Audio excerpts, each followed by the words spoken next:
Kembali di News on the Spot, pemirsa, dalam beberapa pekan terakhir beredar makanan mengandung zat kimia berbahaya di beberapa pasar di Jakarta.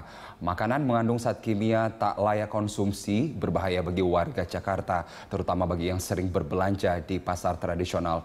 Untuk mengetahui seperti apa perkembangannya, kita langsung bergabung dengan reporter Erik Himawan dan juru kamera Gerald Dwi Tama di Pasar Minggu. Iya, Erik, masihkah ditemukan di sana adanya bahan makanan atau bahan makanan yang mengandung zat berbahaya?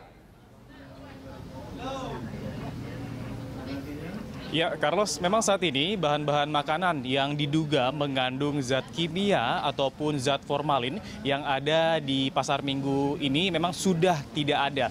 Kami tadi juga sempat berbincang-bincang dengan beberapa pedagang yang berada di Pasar Minggu ini. Memang sekitar seminggu hingga 2 minggu yang lalu ada inspeksi dari suku Dinas Kelautan, Pertanian, dan Ketahanan Pangan dari Kota Administrasi Jakarta Selatan untuk mengecek apakah bahan-bahan yang ada di Pasar Minggu ini mengandung zat-zat berbahaya. Dan Carlos, memang saat ini beberapa bahan pangan yang dilakukan pengambilan bahan sampel oleh suku dinas terkait yaitu seperti ikan segar, daging ayam, daging sapi, dan juga ada tahu dan tempe. Memang suku dinas Kota Administrasi dari Jakarta Selatan sempat mengambil 320 sampel dari 5 pasar, yaitu di tempat saya berdiri ini, Pasar Minggu, yang kedua adalah Pasar Lenteng Agung, Pasar Santa, dan yang ketiga adalah pasar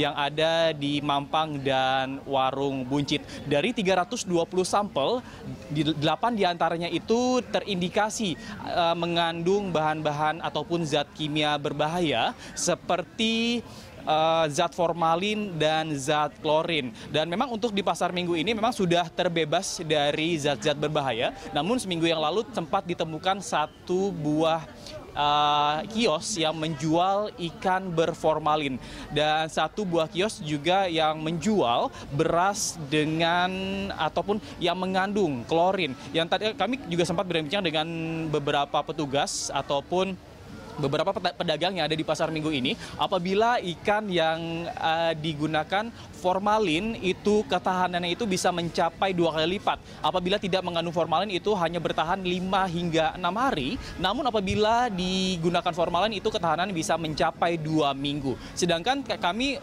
sempat mendapatkan data bahwa apabila beras-beras yang digunakan klorin itu merupakan beras yang sudah kadaluarsa, yang disiasati oleh pembeli agar putih kembali seperti beras-beras yang memang baru didatangkan dari Jawa Barat, Carlos. Erik, sebagai pedagang tentu kita menduga bahwa ada yang memasok bahan-bahan yang berzat berbahaya ini. Lalu tentunya kita membutuhkan adanya sosialisasi untuk para pedagang. Lalu bagaimana mereka sebagai pedagang dapat membedakan mana yang kemudian yang berbahaya dan mana yang tidak untuk bisa dijual? Ya, Carlos, kami juga tadi sempat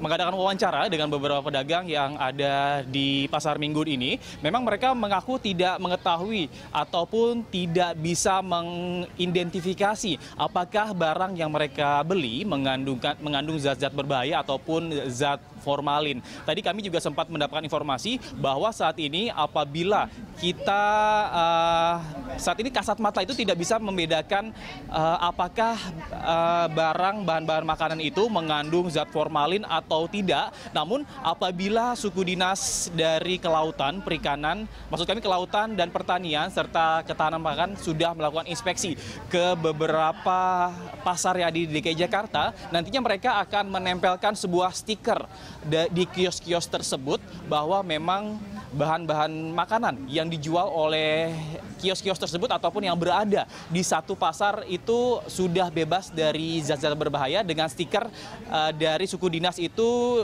dengan tulisan bahwa memang sudah tidak ada kandungan berbahaya ataupun zat kimia. Sementara itu, Carlos, pemerintah memang tidak tinggal diam apabila memang kios-kios yang ada di pasar yang ada di DKI Jakarta terbukti memiliki ataupun menjual barang dagangannya yang mengandung zat-zat berbahaya, akan disosialisasikan terlebih dahulu. Namun apabila terbukti mereka menjual dengan barang-barang yang memiliki zat berbahaya, nantinya akan langsung ditindak tegas, seluruh barang dagangnya akan disita oleh pemerintah.